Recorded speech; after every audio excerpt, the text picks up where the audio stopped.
இன்னைக்கு என்ன கதைன்னு பார்த்தீங்கன்னா, எங்க ஊர் பெரிய குளத்துல மீன் பிடிக்க வந்துக்கோங்க. பசங்கட்ட மீன் கிடக்குன்னு சொன்னாங்க, நாங்களும் பிடிக்க வந்தாச்சு. இதுக்கு முன்னாடி எங்க அண்ணன் எல்லாரும் பிடிச்சிட்டு போனாங்க.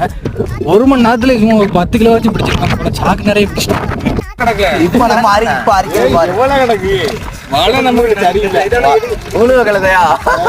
கட்டலாம் கிடக்கல, கட்டலா கிடக்கு வரல. ஒரு மீன் தான் இருக்கலாம், இது மட்டும் கட்டலாம். நான் கரெக்டா மீன் பிடிச்சிருந்தேன். பயங்கரமா அடி, சரியான காற்று. சரியா வீடு அம்படுது.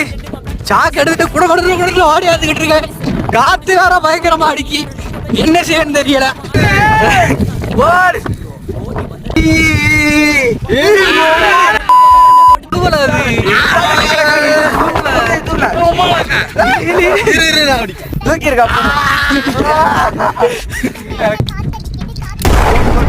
கதை என்ன முடியலடா.